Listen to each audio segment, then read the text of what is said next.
Doctor Mohammad Yunus ক্ষমতা ধরে রাখতে চান না।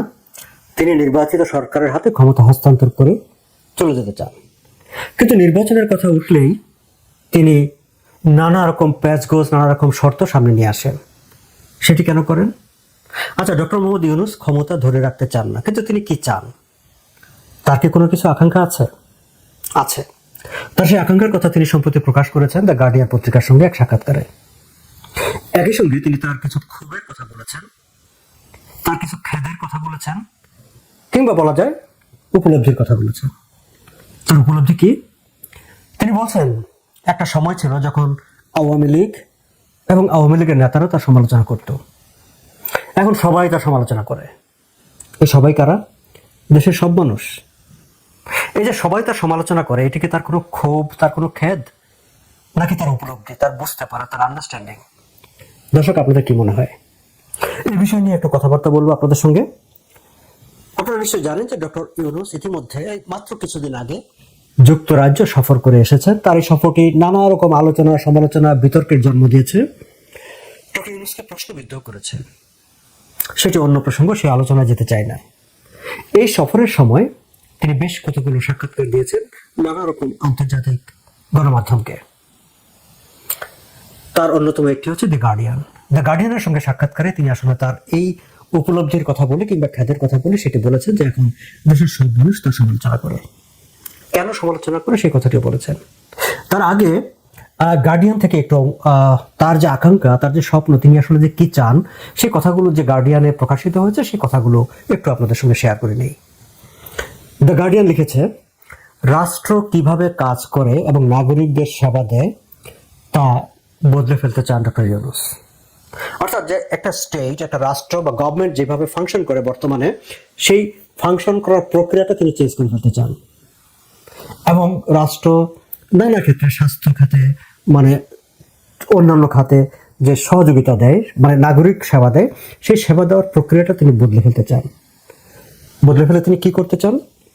দ্য গার্ডিয়ান বলছে যে স্বাস্থ্য সেবা সহ অন্যান্য সেবাগুলোকে তিনি নন প্রফিট সোশ্যাল বিজনেসে দিয়ে দিতে চান। দর্শক, আপনারা জানেন তার সোশ্যাল বিজনেস হচ্ছে তার কনসেপ্ট। এই সোশ্যাল বিজনেস নিয়ে তিনি সারা বিশ্বব্যাপী ঘুরে বেড়াচ্ছেন, সারা বিশ্বে ক্যাম্পেইন করছেন।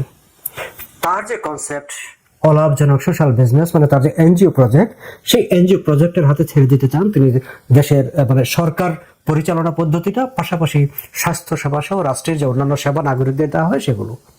তার মানে কি তিনি রাষ্ট্রটিকে কি এনজিও বানিয়ে ফেলতে চান? এখনই তো রাষ্ট্র এনজিও, কারণ রাষ্ট্র পরিচালনায় যারা আছে সবই তো নানা এনজিওর প্রতিনিধিরা।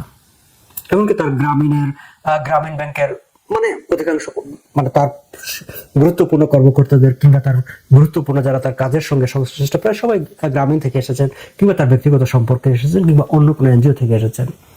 কিন্তু তিনি সেটি চান দ্য গার্ডিয়ানের রিপোর্ট অনুসারে একদম পুরো রাষ্ট্র ব্যবস্থাটাই তার সোশ্যাল বিজনেস হয়ে যাক এবং সকল সেবাগুলো তার এই সোশ্যাল বিজনেস এবং এনজিও মানে নিয়ন্ত্রণাধীন হয়ে যাক, সেরকম একটি বিষয় তিনি চান। একই সঙ্গে তিনি চান যে মাইক্রো ক্রেডিট এটি সম্প্রসারিত হোক। দ্য গার্ডিয়ান বলছে যে এনজিও ক্ষুদ্র ঋণ দেন, ডক্টর ইউনূসকে উদ্ধৃত করে বলছেন যে এনজিও গুলো ক্ষুদ্র ঋণ দেন, মাইক্রো ফাইন্যান্স ব্যাংক করে তিনি সেটাকে একদম ফর্মালাইজ করতে চান, একটা প্রাতিষ্ঠানিক কাঠামো দিতে চান মাইক্রো ফাইন্যান্স ব্যাংক করে।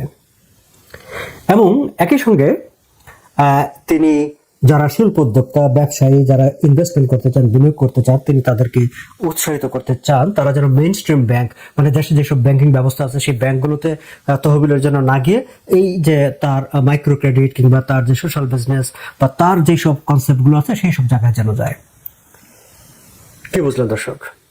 এবং এই জায়গাটায় আমি আপনাদের একটু মনে করিয়ে দিতে চাই যে দায়িত্ব গ্রহণের পর থেকে তার যে গভর্নর ডক্টর হাসান মনসুর, তিনি একেবারে ডে ওয়ান থেকে দেশের ব্যাংকিং ব্যবস্থার বিরুদ্ধে, ব্যাংকের বিরুদ্ধে দেশে বিদেশে নানা জায়গায় লাগাতার ক্যাম্পেইন করে যাচ্ছেন।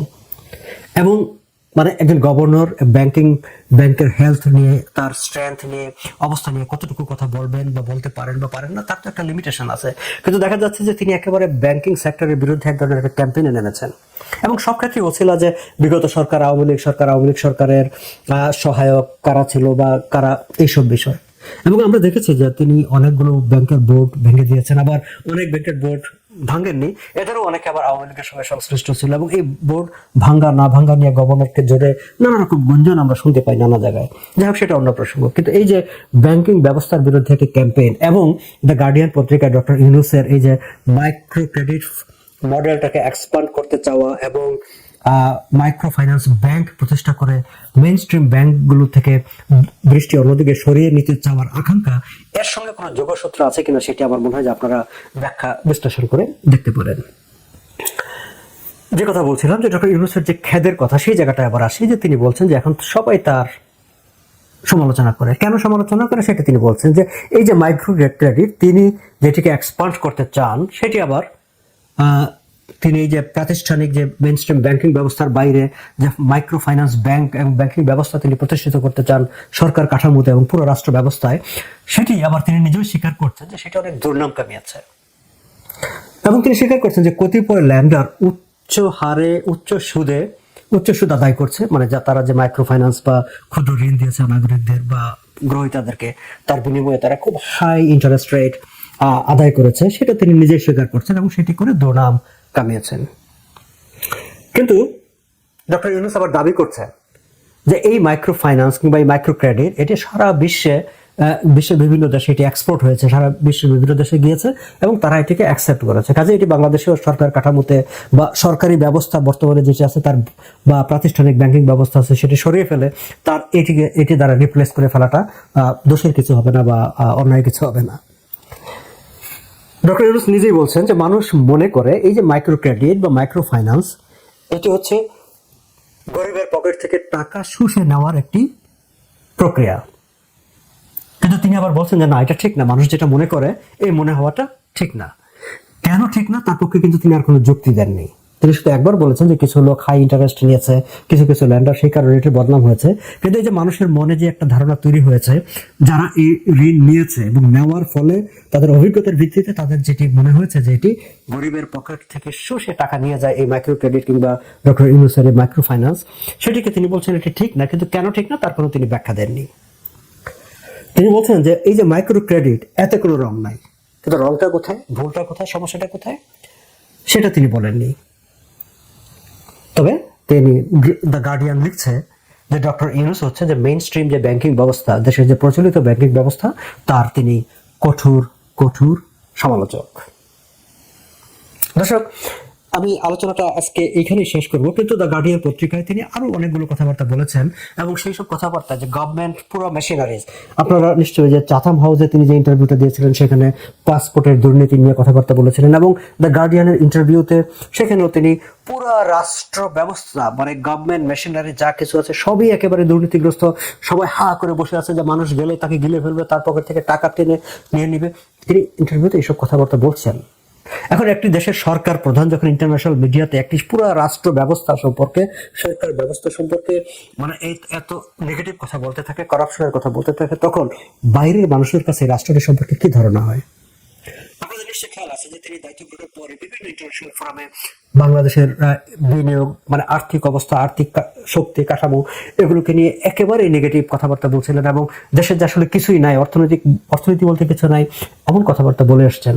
এবং যার ফলশ্রুতি আমরা দেখতে পাচ্ছি যে তার এই যে 10 মাসের শাসন আমলে আমরা কোনো বিদেশি বিনিয়োগ, প্রাইভেট দেশি বিনিয়োগ, বিদেশি মানে সবকিছু একেবারে স্থবির হয়ে গেছে। কারণ সবাই মনে করছে যে না, তাহলে দেশটা আসলে কি হচ্ছে। তিনি পুরো দেশটাকে সবার সামনে একটা নেগেটিভ ওয়েতে প্লেস করেছে। তখন আমাদের মনে একটা সংশয় ছিল যে তিনি আসলে কেন পুরো দেশটাকে এইভাবে ইন্টারন্যাশনালি নেগেটিভ ওয়েতে কেন প্লেস করছেন। দ্য গার্ডিয়ানের ইন্টারভিউ সেই প্রশ্নের বা সেই ভাবনার একটা সমাধান হয়তো দিয়েছে বা একটা উত্তর হয়তো আমরা এখানে খুঁজে পাই।